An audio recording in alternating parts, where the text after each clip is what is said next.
The miracle doctor won't be a kept man. My heart belongs ashore. Chapter 981. Smack. Kiran's hand came down hard without any mercy. Jenny Leo's body visibly trembled, clearly in pain, but she didn't resist or cry out, just looking defiant. Kiran wanted to hit her again, but hesitated when he saw the fiery look in her eyes. Finally, he shoved her away. Get lost. Jenny rolled onto the bed, lying there comfortably, and looked at Kiran with seductive eyes. Kiran, come on, I'm not afraid, come on! Kiran thought to himself, is she asking for more? What aren't you afraid of? Kiran asked Jenny, irritated. I'm not afraid of you killing me. So, what do you think I'm not afraid of? Jenny responded boldly, clearly unafraid of anything that might happen between a man and a woman. You're crazy. Kiran didn't expect Jenny to seduce him like this. He turned around and went to take a shower. Jenny watched Kiran's back, her cheeks flushing red. Her heart was pounding. She felt that Kiran had an endless charm. The beating earlier felt like a kind of affection to her. She didn't know why, but she wanted to stay close to Kiran. Seeing no bathroom on the first floor, Kiran went to the second floor where Lillian was using the bathroom, so he headed to the third floor. Pushing open the bathroom door, he saw it was still wet from Jenny's recent use. He began to undress, preparing to shower. Suddenly, he noticed a red glow on Jenny's discarded red clothing. Picking it up for a closer look, he saw that the red glow resembled dragon scales, each piece shimmering subtly, something easy to miss without careful observation. Kiran was reminded of the missing dragon vein and felt a surge of excitement. Forgetting he was half undressed, he took Jenny's clothes and went back downstairs. Pushing open the bedroom door, he saw Jenny lying on his bed playing with her phone. Seeing Kiran come in, Jenny was startled. Her face turned red with anger. You pervert, stealing my clothes. Are you insane? Jenny shouted angrily at Kiran's question. I'm serious. Is it true or not? It's true. So what? Jenny answered angrily, not understanding the significance. Kiran's heart raced with excitement, feeling like Sherlock Holmes uncovering a crucial clue. He hurried to the bed and yanked the covers off Jenny. Ah, what are you doing? Jenny screamed, looking at Kiran in fear. Kiran didn't respond, flipping Jenny over and lifting her red nightdress. Kiran, he's going to assault me! Jenny shouted towards the door, but her face showed no fear, only a hint of amusement. Hearing the shout, Lillian quickly dried off and rushed out of the bathroom. Kiran had already lifted Jenny's nightdress to her back. Her fair, jade-like skin showed no abnormalities. Kiran inspected the dress but saw no sign of the dragon scale glow, feeling disappointed. What are you doing? Lillian demanded as she entered, seeing Jenny sprawled on the bed with her back exposed and Kiran staring intently. Kiran quickly explained, Lillian, I was just. Oh, I can't live like this, Jenny cried, flipping over and covering herself with the blanket, sobbing loudly. Lillian, annoyed, glared at Kiran. Get out! Kiran jumped off the bed, still holding Jenny's dress. Seeing this, Lillian got even angrier. Why are you holding her dress? Come outside and I'll explain, Kiran said, pulling Lillian out of the room. Lillian wanted to comfort Jenny but knew Kiran wouldn't harm women. She calmed down and followed Kiran out. Jenny, feeling ignored, started to cry even more. Her back gradually turned red, starting as a blush, then resembling red paper and finally a fiery red patch. Within this fiery red patch, dragon scale-like patterns began to appear, though they were not real scales and couldn't be felt. Unaware of the changes, Jenny gripped the bedsheet angrily, thinking, Damn, Kiran, you'll regret this! In the study. Lillian, look at Jenny's dress, Kiran said, handing it to her. Lillian, now calmer, took the dress and examined it. It was just a red dress with no sign of dragon scales or glowing patterns. She looked at Kiran, puzzled. Kiran, also confused, grabbed the dress and inspected it again, finding nothing. What's going on? I wasn't imagining it, Kiran said. Let's go check on Jenny, Lillian suggested, standing up. Kiran followed Lillian, his heart racing as he admired her graceful figure and sexy legs. Stop staring, or I'll gouge your eyes out, Lillian scolded without turning around. Kiran's face turned red with embarrassment, quickly looking away. He thought to himself, so fair and smooth, but how is her martial prowess still so high? Lillian, feeling flustered, tried to calm herself, not wanting Kiran to sense her thoughts. When they reached Kiran's room, they found Jenny asleep like a lazy kitten, her nightdress discarded, lying naked on the bed. Her perfect curves and snow-white skin made her look like a beautiful fairy. However, there was no trace of red. The glow had vanished. Kiran and Lillian exchanged looks of surprise and shock. Next time, keep an eye on her, Kiran said to Lillian. Lillian nodded. Don't worry. Kiran turned to go shower. Lillian watched for a while longer before leaving. She, too, was intrigued by Jenny. Meanwhile, Horace Moor had already taken Curtis Barr and Johnson Barr to Dragon's Mount, heading straight for the Dragon Vein Cave. Chapter 982. Horace Moor led the way, with Curtis Barr and Johnson Barr following behind as they entered the cave. The inside of the cave was pitch dark. Not a single ray of light could be seen, causing Horace to pause in confusion. The cave on Belford Mountain had a white glow, so why was it so dark here? Horace wondered if the cave was too deep, blocking any light from entering. So he took out his phone and turned on the flashlight as he walked further in. The path was unobstructed, and they made it to the bottom smoothly. The cave below was similar to the one on Belford Mountain, spacious and flat, but completely dark, with nothing inside. Horace's face showed confusion and curiosity. Curtis asked, "Master Moor, where is the Dragon Vein?" Horace, deep in thought, replied, "Are you sure this is the place where the Dragon Vein is located?" Marcus Leo had Luke Zax guarding this place for over 20 years. "Isn't this the location of the Dragon Vein?" Curtis replied, puzzled by the question. Horace, unable to reveal the true appearance of the Dragon Vein, was reluctant but said, "Let's search the area." Horace walked to the edge of the stone wall and began to examine it. After a thorough search, it was clear there was nothing but rock, no sign of the Dragon Vein. Seeing Horace's displeased expression, Curtis felt disappointed too. Dragon's Mount is famous for its steep terrain and high elevation. It has always been said that there is dragon fortune here. I'm not sure now. Let's go back and find a way to gather more information from the Leo family. There must be a Dragon Vein in Dragon's Mount, Horace said. All right, Curtis agreed. Let's go, Horace said, turning to leave.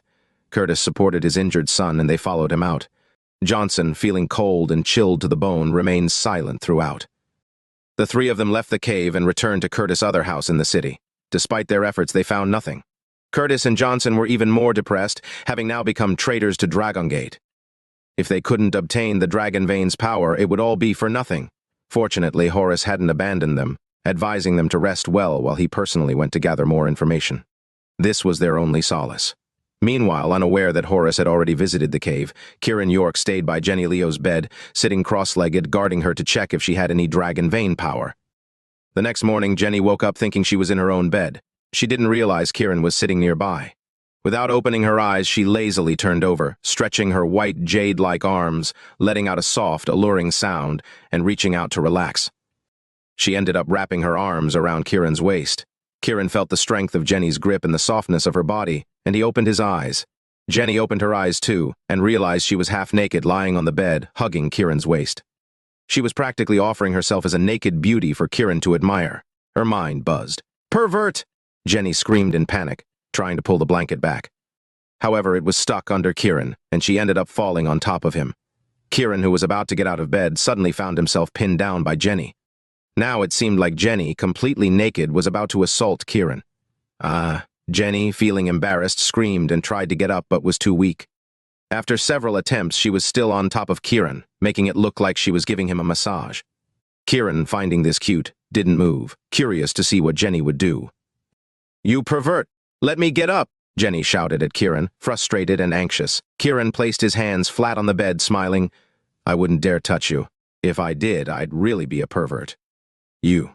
Jenny was furious, and in her anger she pressed down on Kiran harder. "What are you doing?"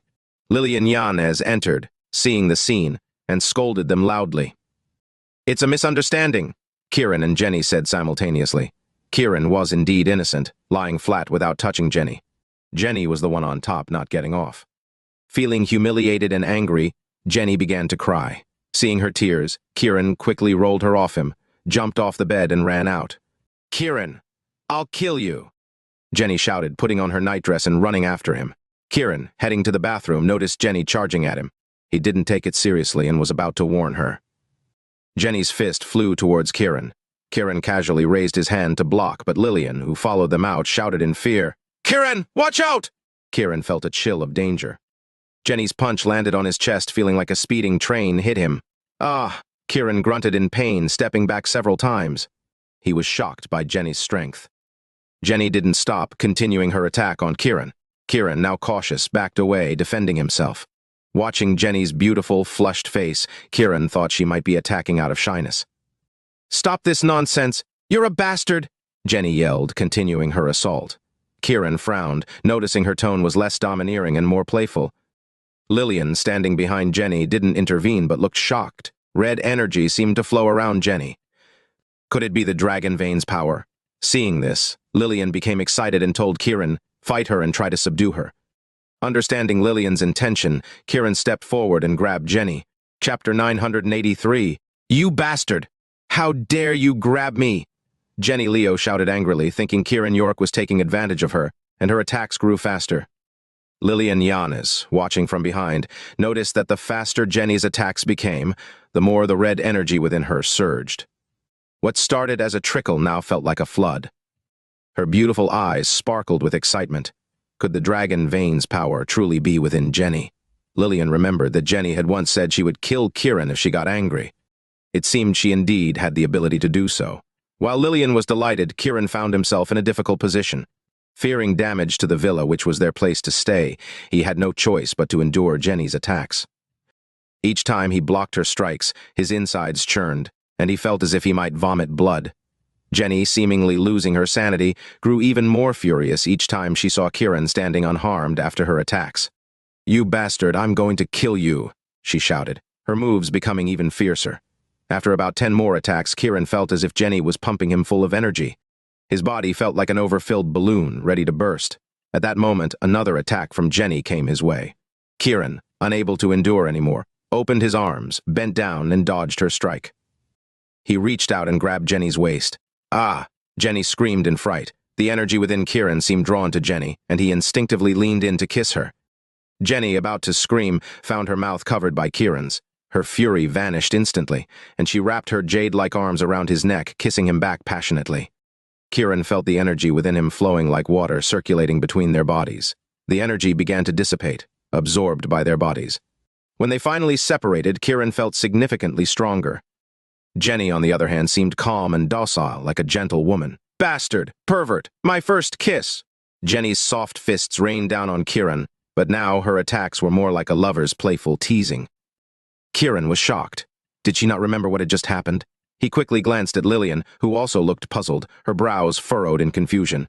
"You're responsible for this, or I'll never forgive you." Jenny snarled at Kiran. Kiran was about to respond when she continued, "If you don't take responsibility, I'll kill you." Hearing this, Kiran felt a sense of belief. If it hadn't been for the unexpected turn of events, Jenny might really have killed him with her power. Trying to stay calm, he asked Jenny, "How do you feel now?" Jenny misunderstood, thinking he was asking about the kiss, and felt embarrassed. "Get lost!" she yelled, blushing deeply, and ran upstairs to her room. Kiran and Lillian exchanged a glance, then went into Kiran's room, locking the door behind them. "The dragon vein must be within Jenny," Kiran said first. Lillian nodded slightly. "I saw the red energy. Her nightdress probably has the dragon scale patterns you mentioned yesterday." "What should we do?" Kiran frowned. "The key is to find out why the dragon vein's power recognized her as master, and we ensure her safety," Lillian said thoughtfully. "Her dragon vein power is stronger than the dragon saliva we've absorbed. If I hadn't kissed her, I might not have survived," Kiran said, reflecting on the experience. "This gives you a legitimate reason to kiss Jenny. You should be happy," Lillian teased. Kiran shook his head vigorously. "I'd rather not. That kiss was more than I could handle." "You've absorbed a lot of power and become stronger. You should enjoy it," Lillian said. "I suggest we meet Marcus Leo and find out more," Kiran proposed. Lillian thought for a moment and agreed. "All right," Kiran said. "I'll freshen up. You go get Jenny and we'll head out." Lillian nodded and went upstairs. Kiran, suppressing his various thoughts, quickly got ready. 10 minutes later, the three of them got into the car. Jenny sat in the front passenger seat, claiming she was there to give Kiran directions, but Kiran knew she wanted to be closer to him. He was both curious and wary of her, wishing to avoid her as much as possible. Her power was overwhelming and he couldn't bear it. While driving, he didn't notice Jenny glaring at him, cheeks puffed in frustration. Jenny had already made up her mind to marry Kiran. Half an hour later, they arrived at Dragongate. Jenny led the way, and the members of Dragongate greeted them with the utmost respect. Ignoring the greetings, Jenny headed straight to the main hall where Marcus Leo was holding a meeting to discuss the burial arrangements for Luke Sachs and the others. Seeing everyone present, Jenny turned to her grandfather and said, "Grandpa, Kiran violated me. He has to marry me, or I'll be too ashamed to show my face. Boo-hoo." She covered her face and began to cry. All eyes turned to Kiran, filled with questioning looks. Marcus Leo seemed pleased, as if this was great news.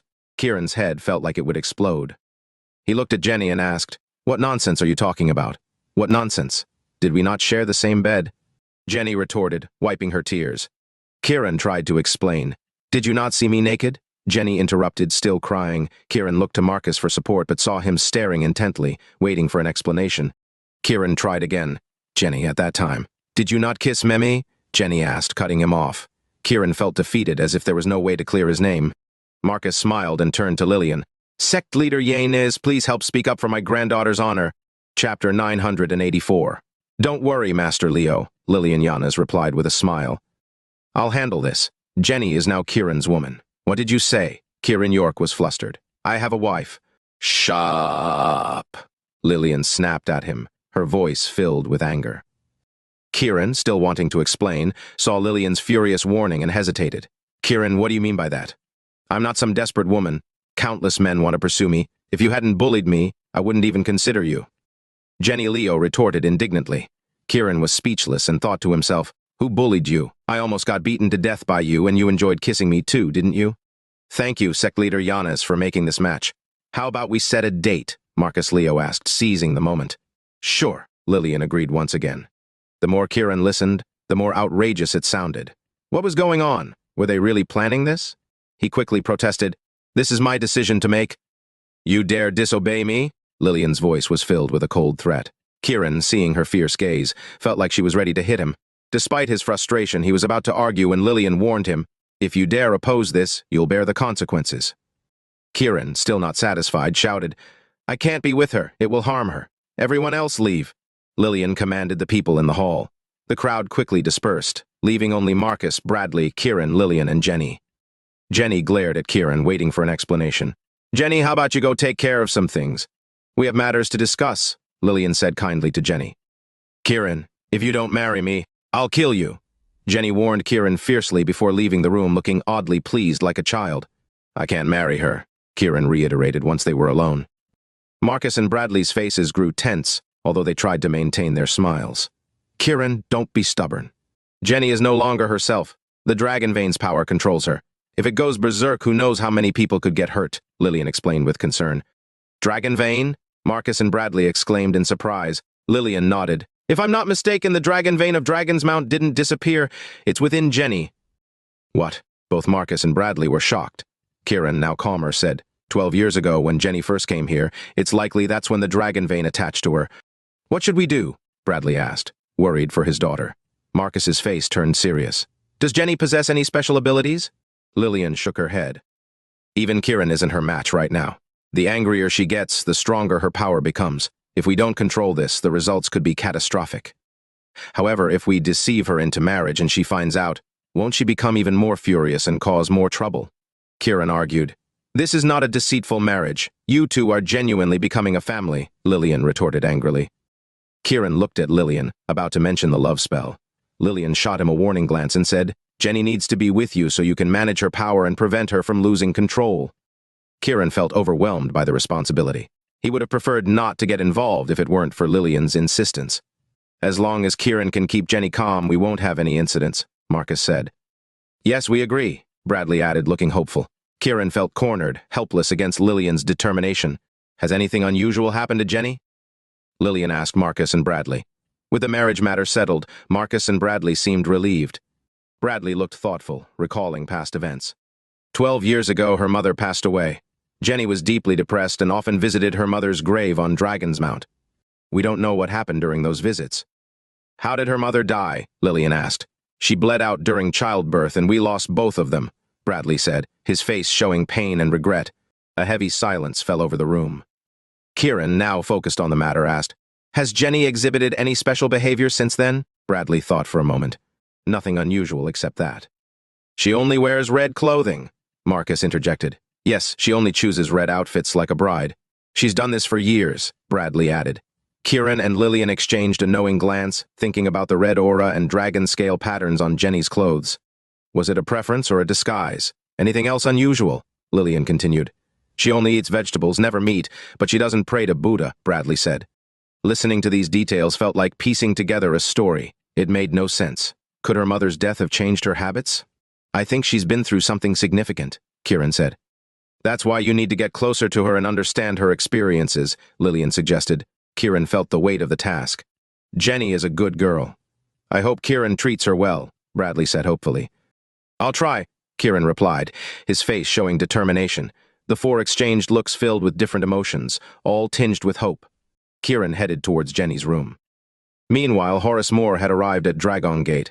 Chapter 985. Horace Moor arrived at Dragongate but didn't enter immediately. Instead, he found a hidden spot, sat down cross-legged, and slowly released his sensing power, trying to feel the aura inside. Suddenly, he felt a strong resistance in his aura, causing him to pause. Then he sensed a surging energy within the aura, which seemed to both struggle against and merge with his own internal power. Horace's eyes lit up with excitement. This was the power of the dragon vein. Could the power of the dragon vein be within Dragongate? Horace quickly retracted his aura, stood up, and quietly entered Dragongate to investigate further. Meanwhile, Kiran York had already arrived in Jenny Leo's room. Jenny had just put on a red pleated skirt and was looking in the mirror. Seeing Kiran enter, a blush spread across her delicate face. She gazed at Kiran and asked coquettishly, "Do you like my skirt?" Kiran glanced at it and said, "The design is new, but it's a bit short. Aren't men always lecherous, wanting to see what's under the skirt?" Jenny teased, glancing down at her skirt, which barely covered her hips. Kiran blushed, remembering the time he had lifted Jenny's skirt in a moment of anger. It was indeed a bit embarrassing. "What brings you to my room? Do you like me and agree to marry me?" Jenny asked, seeing Kiran blush and remain silent. "Marry Jenny Leo." Kiran felt a wave of discomfort. The last time he was with Aoki Kozner, it was out of necessity. Now, what was this with Jenny? With a tone of frustration, he said, "I have something to tell you." "Go ahead," Jenny said calmly, sitting down at her vanity and handing an earring to Kiran. "Tell me while you help me put this on." Kiran felt a bit aggrieved. What had he become? "Hurry up, don't make me angry," Jenny urged, pretending to be upset. Thinking of the power within Jenny, Kiran could only comply. He stepped forward, took the earring, and helped Jenny put it on. Jenny's earlobes were round and thick, looking very full like a piece of fine jade. As Kiran leaned in, he caught a whiff of Jenny's fragrance, making his heart tremble and filling his mind with all sorts of romantic thoughts. "What do you need to tell me?" Jenny asked. "I have a wife named Snowzander, and she's already pregnant," Kiran said as he finished putting on the earring on her left ear. "I know," Jenny muttered, then nonchalantly said, "It's normal for men to have several women nowadays. I don't expect to become your legal wife." Kiran felt a bit helpless and continued, "The second thing is that I have a love spell poison in me. I can't be with any women." Jenny burst out laughing. "Are you trying to become a monk?" "Yes," Kiran said, finishing the earring on her right ear, hoping Jenny would change her mind. "What a pitiful man," Jenny said, shaking her head and looking at herself in the mirror. "Indeed. So being with me is like being a nun," Kiran said, trying to sound as pitiful as possible, hoping Jenny would reconsider. "Then how did you get Snowzander pregnant? Did you use artificial methods?" Jenny asked, her curiosity piqued. Feeling embarrassed, Kiran explained, "At the time, I controlled the love spell, allowing me to be with a woman 3 times. That's how she got pregnant." "Just 3 times?" Jenny asked, intrigued. "Twice," Kiran admitted. "Then give the last time to me," Jenny said excitedly. "It's already gone." "Gone?" Jenny asked loudly. "To whom?" "A while ago, I met a master. A woman from Sunland named Aoki Kozner saved me, and we ended up together. So, it's gone," Kiran explained. A look of frustration crossed Jenny's face. "Damn it, I get nothing." "Exactly. So, it's best not to be with me. Being with me will only—" "Get-o out," Jenny suddenly shouted, her mood turning volatile. She struck at Kiran with her palm. Kiran quickly dodged, but her strike still hit his left arm, sending him flying toward the window like a wave crashing uncontrollably. Horace, following the power of the dragon vein, arrived just then. Jenny's attack partially missed Kiran and hit the window, causing Kiran to fly out toward Horace. Bang, bang, bang! A series of sounds echoed in the air. "Ow!" Horace cried out, caught off guard and struck by the attack. Despite his pain, Kiran felt a sense of joy hearing Horace's voice. He quickly regained his composure and descended rapidly. "Horace Moor, you can't escape! Horace Moor!" Marcus Leo and the others shouted, rushing over. Horace landed on the ground, unhurt, and looked sharply toward Jenny's room. "I didn't expect there to be such a master in Dragongate." "Killing you is enough for me," Kiran said, stepping toward Horace. "Kill me? You're dreaming," Horace said coldly, glancing at the people coming from Dragongate. "These people are just here to fill the numbers. You can't kill me." "Where is the traitor, Curtis Barr?" Marcus asked angrily. "You have no right to know. Now, think about how to hand over the dragon vein, and I can guarantee Dragongate's safety," Horace said to Marcus. Everyone looked at Marcus upon hearing about the dragon vein. "I don't know what you're talking about." "You should worry about how to leave here alive," Marcus replied coldly. "Leaving alive is easy," Horace said, suddenly leaping toward a deputy boss intending to absorb his power. "Dream on," Kiran said, launching an aerial palm strike at Horace. Horace quickly retracted his attack and met Kiran's strike. With a loud bang, the air echoed with a dull sound. Horace stepped back several paces, while Kiran only retreated 3 steps. Kiran was surprised by his newfound strength. He realized it was because he had absorbed the dragon vein's power from Jenny. Horace, sensing Kiran's change, exclaimed, "Damn it, did you get the dragon vein?" Chapter 986. "None of your business." Kiran York felt delighted as he attacked Horace Moor again. "I'm going to kill you." Horace roared angrily. His body began to make loud popping sounds as his joints expanded, and he quickly grew larger, visibly swelling before everyone's eyes. Horace's body continued to grow, exuding a powerful aura. Those standing around him felt an overwhelming wave of force that made it impossible for them to stand, forcing them to retreat. "Kiran, today I will avenge my son," Horace declared. He swung his right hand like a tree branch, aiming to smash Kiran. Kiran frowned, but quickly gathered his energy and leaped up, attacking Horace. With a loud bang, the air echoed with a dull sound as Kiran was sent flying backward. Horace's body seemed to grow even stronger as he pursued Kiran. "Kiran!" Lillian Yanez cried out, wanting to intervene. Marcus Leo and others watched in amazement, not expecting Horace to be so powerful. "Dare to hit my hubby! You're courting death!" Jenny Leo's voice rang out from upstairs. She leaped from the window, aiming a kick at Horace's head. Horace ignored Jenny, considering her no threat. His sole focus was to kill Kiran and absorb his dragon vein power. Kiran, however, remained calm. He wasn't injured and wanted Jenny to come out and see how the dragon vein power in her body compared to the dragon saliva in Horace's. Boom! Jenny's kick landed on Horace's arm with a sound like thunder, causing the ground to shake violently. Horace stumbled back several steps, shocked by Jenny's strength. He soon realized she had the dragon vein power within her. Horace's eyes flashed between Jenny and Kiran. "Why do both of you have dragon vein power? Is that so surprising?" Kiran responded calmly, acting as if it was no big deal. "Why?" Horace was even more shocked. "You're talking too much!" Jenny yelled angrily and leaped up, slapping at Horace. "You're asking for it!" Horace shouted, raising his hand to counterattack. "Still daring to fight back?" Jenny shouted, her fury rising as her attacks became more ferocious. Bang! Bang! Bang! The two engaged in a furious battle, their attacks relentless. Everyone watching was stunned by the intensity of the fight, especially the members of Dragongate, who hadn't expected Jenny to be so powerful. Marcus Leo and Bradley Leo were reassured that the dragon vein power was indeed within Jenny. Kiran and Lillian stood by, eyes wide with surprise at the intensity of the battle between the two dragon vein powers. Kiran was particularly puzzled by the strength of Horace's dragon saliva power. "Ha ha! Not bad, little girl."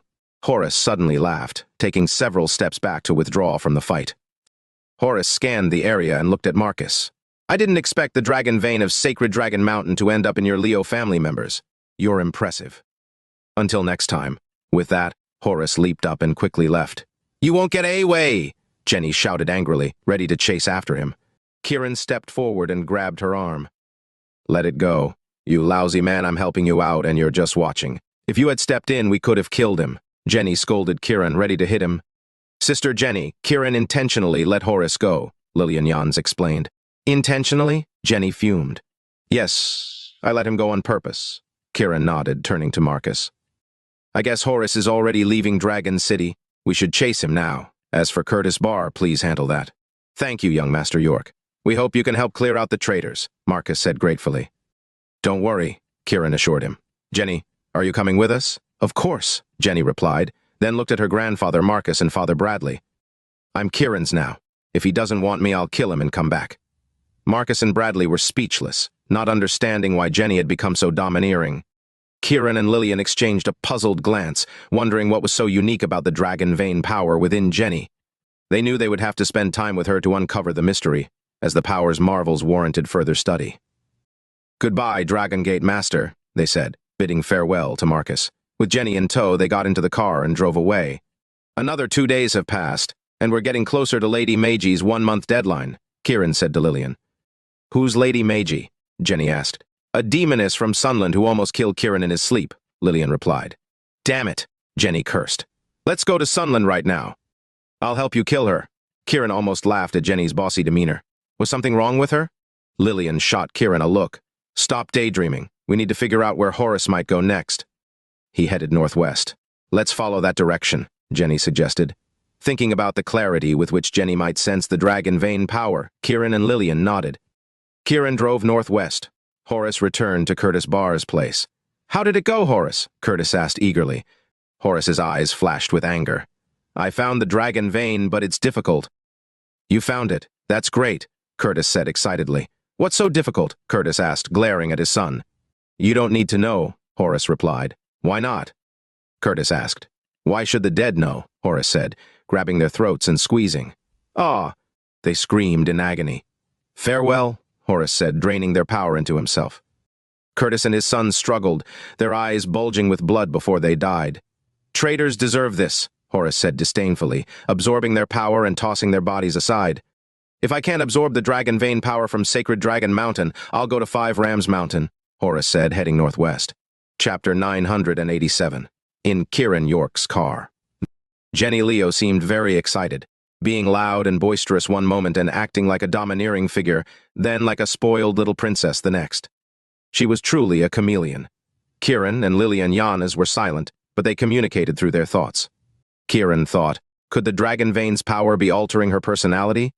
Lillian replied, I don't know, but Jenny is quite extraordinary. Kiran pondered, if this continues, will she become neurotic or even crazy?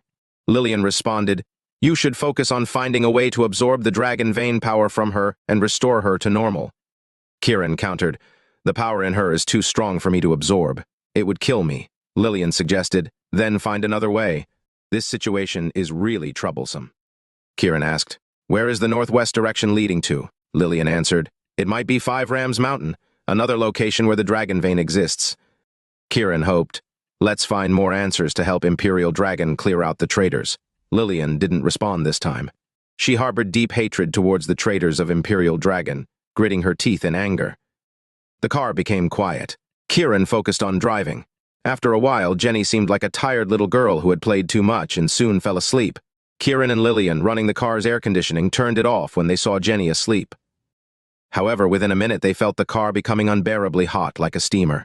Turn on the air conditioning, Lillian suggested to Kiran. Kiran turned it on full blast, but the car only got hotter, rendering the air conditioning ineffective. Both were curious. Lillian turned to look behind and was shocked to see Jenny's entire body glowing red as if covered in a layer of molten magma-like liquid. Kiran also saw it and was equally shocked. They exchanged puzzled glances, not understanding what was happening. Kiran quickly pulled over, and they both got out, opening the back door.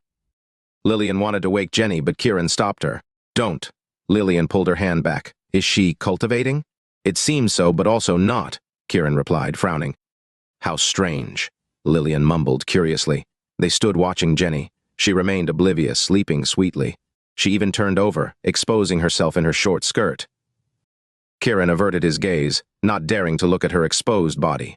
Lillian noticed Jenny's contented smile filled with happiness. She couldn't help but say to Kiran, it seems the dragon vein power has fully integrated with her. Kiran added, her fluctuating personality is probably due to the dragon vein power. Suddenly, a woman's ethereal voice sounded out of the blue. You don't need to look anymore. Jenny's condition is destined, the woman's voice said, appearing beside Jenny. Are you Jenny's mother? Kiran guessed, seeing the woman's kind expression, appearing to be in her 30s. The woman didn't answer but continued. Jenny originally had a cold constitution, which always worried me.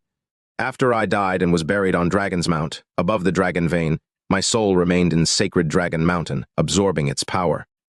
One day, Jenny came to my grave, suffering terribly from her first period. I couldn't bear it, so I tried to give her some of the dragon vein's power. I didn't expect the power to find a perfect host in her, continuously entering her body over time until she absorbed it all. Kiran and Lillian gasped in shock, never expecting this. Poor Jenny, growing up without a mother's love. Although her father doted on her, she remained lonely. The dragon vein power, filled with warmth and my love, made her feel happier and more attached to Dragon's Mount, gradually becoming one with it. Isn't Jenny in pain now? Lillian asked the woman. Not at all. Every time this happens, Jenny becomes stronger and more beautiful, the woman replied. Kiran looked at the sleeping Jenny, her beautiful face flushed as if she had been cherished by a man. like a blooming rose. What will happen next? Kiran asked. I don't know. The woman shook her head. I think once her cold constitution is cured, she might need a balance of yin and yang. Kiran's expression changed. He knew he couldn't provide that balance. Sometimes the dragon vein power controls her personality. I see it wanting to be close to you, likely needing you. I hope you can take good care of Jenny, the woman said, pleading. I'll do what I can, but I don't know the outcome, Kiran replied honestly. Let nature take its course, the woman sighed, looking at Kiran. I'm entrusting Jenny to you. Though her current personality is strange, her love is loyal. You can't abandon her. Kiran felt a headache coming on. Was she clinging to him now? Also, her dragon vein power is still growing. I don't know when it will stop, so you must be vigilant, the woman said before disappearing. Kiran and Lillian looked at each other, amazed. Parents' hearts are always for their children. Even a wisp of a soul persists for them, Lillian said emotionally. Now we just have to find a way to deal with this bit by bit, Kiran said helplessly. If you can absorb it and become stronger, this power is crucial. You should try, Lillian encouraged Kiran. Kiran knew that the dragon vein power was faded. Only by becoming stronger could he defeat his enemies and protect the dragon vein. He nodded firmly. I will treasure it. Lillian didn't say more, just nodded in understanding. They waited by the roadside for Jenny to wake up. 2 hours later, Jenny let out a lazy sound, opened her eyes, stretched, and curled her legs, her short skirt riding up to her waist. Kiran and Lillian looked at her simultaneously. Kiran quickly averted his gaze, but his mind was filled with. Chapter 988. The most alluring temptation from a woman isn't about taking off her clothes to seduce a man, but rather the enticing appeal of partial concealment, akin to the principle of half-hidden beauty. True beauty is always somewhat veiled. Jenny, you're awake, Lillian Yanez said, looking at Jenny Leo. However, she glanced at Jenny, reminding her to adjust her skirt. Jenny paused for a moment but didn't adjust it. Instead, she looked at Kiran York and asked, You pervert? Did you sneak a peek at me? Kiran was taken aback, feeling frustrated. How should he respond? If he denied it, even Lillian would look down on him. Seeing Kiran's silence, Jenny smiled, happily adjusted her short skirt, and jumped out of the car. Do I look beautiful? She asked Kiran. Kiran lowered his head, feeling speechless and trying to avoid her gaze. Kiran saw it all. He'll take responsibility, Lillian said, seeing Kiran's embarrassment. Yay, Jenny cheered, waving her hands in excitement. Kiran looked at Lillian, feeling a bit helpless as she had decided for him. Jenny, how do you feel now? Lillian asked, curious about the recent redness and what Jenny's mother had said. I don't feel anything special, just like I had a good sleep, Jenny said naturally.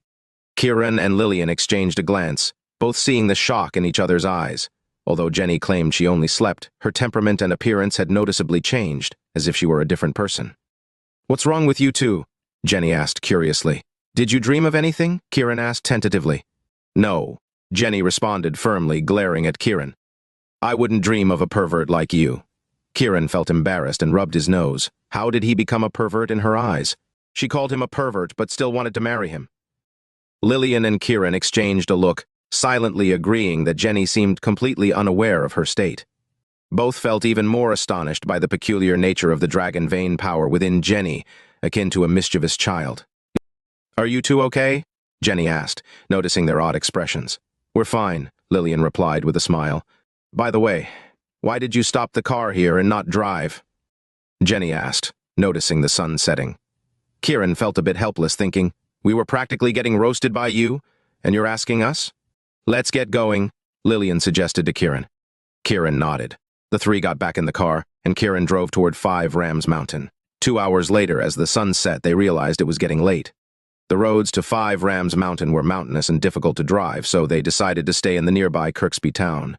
They found a hotel, booked 3 rooms, and Kiran, feeling tired from driving, planned to take a shower to relax. Just then, there was a knock on his room door. Kiran opened the door to see Jenny standing there. Do you need something? Kiran asked. You said you would marry me, so why did you book me a separate room? Jenny asked angrily. Kiran's mind buzzed. Did she want to sleep with him? He quickly responded, We'll discuss our situation later. My grandfather and father know about us. What are we waiting for? Jenny asked, annoyed. My wife doesn't know yet. She needs to be informed too, Kiran found an excuse. If you don't let me stay here tonight, we're not done, Jenny said, entering the room and lying on Kiran's bed without waiting for his agreement. She seemed very relaxed, wearing her short skirt in a way that left Kiran speechless. Kiran felt helpless and rubbed his nose, unsure of what to say. Jenny acted oblivious, continuing, "Kiran, if you're not a man, just keep pretending." "Enough," Kiran snapped. "Jenny, don't make me think you're a cheap woman. You think I'm cheap?" Jenny jumped up from the bed, enraged. "Aren't you trying to seduce me like this?" Kiran deliberately provoked her to get her to leave. "Kiran, I'll kill you," Jenny shouted, raising her hand to hit him. Kiran quickly dodged out of the room. "I'll see where you run to," Jenny muttered angrily, lying back on Kiran's bed without chasing him. Kiran felt irritated. Jenny's unpredictable personality was like the fickle weather, changing at a moment's notice, leaving him at a loss for words. Kiran walked out of the hotel and aimlessly wandered through the town. Suddenly, he heard the sound of mourning and funeral music. He followed the sound and soon arrived at a house where a funeral was taking place. The house was crowded, with many vehicles parked outside, indicating the family was wealthy. Just as Kiran was about to leave, he noticed someone sitting on the deceased's coffin. Upon closer inspection, he realized it was the ghost of a woman who looked familiar. He looked closely and saw it was Jenny's mother. What's going on? Kiran's mind buzzed, and he felt a chill down his spine. Jenny's mother had passed away and was buried in sacred Dragon Mountain. Even if it was her ghost, why was she here? Kiran couldn't help but step inside. His sudden entrance without the proper mourning attire drew the attention of many. A man in his 40s with a square face and a somber expression looked at Kiran and angrily asked, "What do you want?" Chapter 989. Swoosh! 5 or 6 burly men emerged from behind the man, blocking Kiran York's path with angry and domineering glares. Kiran stopped, realizing he had been a bit reckless. He looked up at the coffin, but Jenny Leo's mother was no longer there. However, he sensed a sign of life from within the coffin. The deceased wasn't dead. "Do you have any business here?" the man asked Kiran angrily, seeing that he wasn't leaving. Kiran refocused and looked at the square-faced man, understanding that he was grieving and angry. He replied calmly, "Hello, may I take a look at the deceased?" "What right do you have to look?" the man demanded furiously. "Respect for the dead is paramount. The body has already been laid to rest and you want to see it? That's disrespectful." The surrounding crowd joined in and scolded. "Who is this young man? Doesn't he have any common sense or respect? Get him out of here quickly. Don't disturb the deceased." The burly men approached Kiran with cold and angry eyes, as if they were ready to beat him. Kiran didn't move but kept his eyes on the coffin, growing more convinced that the person inside was alive. He firmly said, "The person inside is still alive." "Alive?" the crowd exclaimed in surprise. Soon, someone stepped forward and said, "You're talking nonsense. I saw Mr. Langford's wife die with my own eyes. I even removed her tubes myself. How could she still be alive?" Mr. Langford, named George Langford, looked at Kiran coldly and said, "We all saw her die. We even transported her from 5 Ram City to her hometown for burial. And you say she's alive? Ridiculous." "She's really not dead," Kiran insisted. "You!" George became furious and looked at the bodyguards. "Throw him out." "I don't want to see him." "Yes, sir." The bodyguards answered loudly, looking at Kiran with anger and ready to act. Coffin lid. At that moment, Jenny Leo's mother's soul reappeared, and Kiran slowly lifted the... "Believe it or not, but I'm telling you, save her now while there's still a chance. Otherwise, you'll regret it," Kiran warned. "Go to hell," one of the burly men yelled, swinging a fist at Kiran. In his urgency to save the woman, Kiran didn't understand Jenny's mother's intentions. After all, she was a ghost, and the coffin held a dead body which made him anxious. As the man swung at him, Kiran lifted his leg and kicked the man, sending him flying into the coffin. "Ouch!" the man cried out. With a crash, he collided with the coffin, breaking it into pieces. "Damn it," George shouted in anger. "Beat him to death," the mourners yelled at Kiran, believing he was disturbing the deceased. Suddenly, a low gasp came from the coffin, like someone taking a breath. The crowd froze, their hair standing on end as they stared at the coffin, fearing the dead had come back to life. No one dared to speak, their faces filled with tension and unease. The man who had confirmed the woman's death fell to the ground in shock, wetting his pants and fainting. "Quick, save her," Kiran shouted, seeing the woman's swollen abdomen and realizing she was pregnant. "Is there still hope?" George asked excitedly, looking at Kiran. "Find me a room," Kiran said, approaching the woman and lifting her. George, no longer hostile towards Kiran, quickly led him to a room. "Everyone out!" George shouted to the people inside, who ran out in fear. "Miracle doctor, if you can save my wife and child, I'll give you $1 billion, George cried. "Out," Kiran ordered simply. George shuddered and quickly left. Kiran examined the woman's body. She was indeed alive, but seemed to have been suffocated, making her appear dead. Kiran was curious and examined her closely, discovering a trace of dragon vein power within her. "Did you kill her?" Kiran asked the air, addressing Jenny's mother's spirit. "No, it wasn't me," her spirit replied, appearing and looking at Kiran. "I was worried about Jenny and your relationship, so I followed you. I was about to leave when I sensed dragon vein power in this woman and got curious." "It isn't your dragon vein power," Kiran concluded. "Yes, this dragon vein power seems to come from 5 Rams Mountain," she said. "How strange," Kiran murmured. "Could someone have made her fake her death?" Jenny's mother speculated. "Fake death?" Kiran repeated, his face serious, considering the possibility. "I suspect someone has ulterior motives," she continued. Kiran didn't want to speculate and push down his doubts. "This woman can still be saved, but I don't know about the baby." "The baby is dead," she said sadly. "I checked earlier. It died from suffocation. The dragon vein power cut off the mother's breath, severing the connection with the baby." Jenny's mother's face showed anger and sorrow, clearly furious at the cruel method. "How ruthless," Kiran said coldly. "I suspect someone wants this woman," she added. "I'll save her to thwart their plan," Kiran decided. "Wait," she said urgently, stopping Kiran. "What is it?" Kiran asked curiously. "Can you do me a favor?" she asked. Kiran looked at her and then at the pregnant woman, realizing her intention. "Are you sure you want this?" "If you can help me, I'll be grateful. I want to live again, find Bradley Leo, and continue our life," she said sincerely. "I don't know if this will bring divine retribution," Kiran warned. "Let's try. The child is already dead. If I can live again, their family will be happy and I can start a new life," she said, her eyes filled with hope. Kiran sensed her deep love for Bradley and nodded. "I'll try. Thank you," she said, lying down on the pregnant woman. Chapter 990. Kiran York began channeling the power of the dragon saliva within him. Waves of energy flowed towards the pregnant woman, Jenny Leo's mother, and the unborn child. First, he suppressed the dragon vein power within Jenny's mother, making it shrink until it was the size of a baby, and then transferred it into the fetus inside the pregnant woman. As soon as it entered, the woman's belly swelled as if about to burst. The woman didn't wake up, but her body writhed violently as if in unbearable pain, nearing the brink of collapse. Kiran placed his hands on her lower abdomen, using his internal force to help smooth the process. The swollen belly gradually returned to normal after about half an hour. "Kiran, take good care of Jenny. I hope you both find happiness," Jenny's mother's voice suddenly echoed in Kiran's mind. Kiran was surprised. "Can you enter the cycle of reincarnation?" Jenny's mother replied, "I don't know, but I feel my memories fading away. Before she could finish, her presence vanished. Kiran was astonished, unable to believe that Jenny's mother could achieve reincarnation through such a method. Perhaps the absorption of the dragon vein power granted her this rare opportunity. He tried to sense Jenny's mother again, but couldn't. However, he noticed the woman's breathing had become steady and that the unborn child was alive. Realizing that the child was now Jenny's mother reincarnated, Kiran felt joy and began using his internal force to help the woman give birth. The woman woke up in pain, feeling embarrassed and nervous seeing Kiran, a man. "I'm a doctor. Push naturally, and you and your baby will be fine," Kiran reassured her. Following Kiran's instructions, she tried to push but failed several times. "Lie down. Breathe evenly," Kiran advised, applying pressure from her chest down with his palms. The woman cried out, using all her strength, and the baby started to emerge. "Keep going," Kiran encouraged. It was Kiran's first time assisting a birth, making it particularly stressful since this baby was the reincarnation of Jenny's mother. He needed to ensure its safety. Though initially tense, the woman relaxed, trusting Kiran's guidance, and continued to push with his help. After 7 attempts, the baby was born. The baby's cries filled the room, and both Kiran and the woman sighed in relief. Kiran quickly cut the umbilical cord and attended to the baby.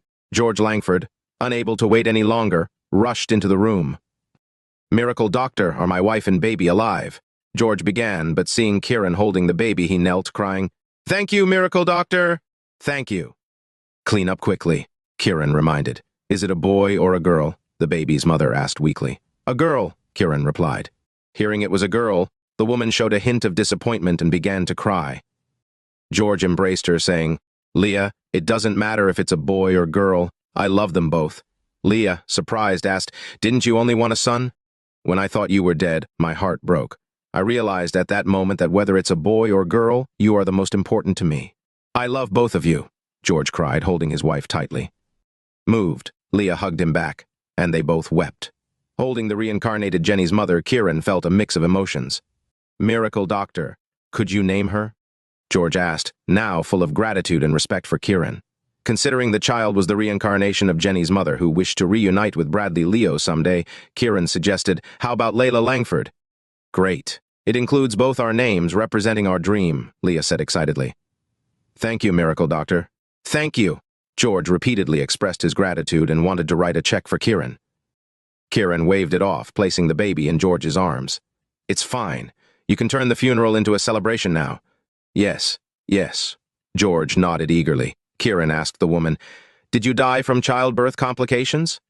No, she replied, shaking her head.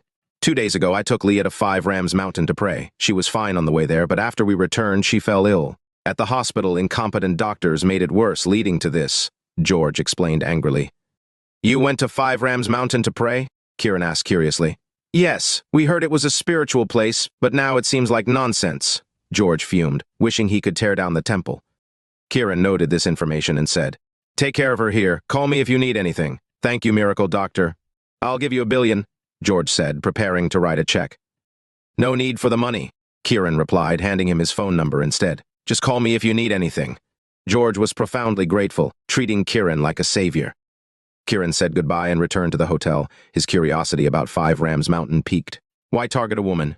Suppressing his thoughts, Kiran decided to visit the temple at 5 Rams Mountain the next day, hoping to uncover something. With this decision, Kiran felt more at ease. At the temple in 5 Rams Mountain, Taoist Master Caleb dropped his duster, his face pale and eyes sharp and cold.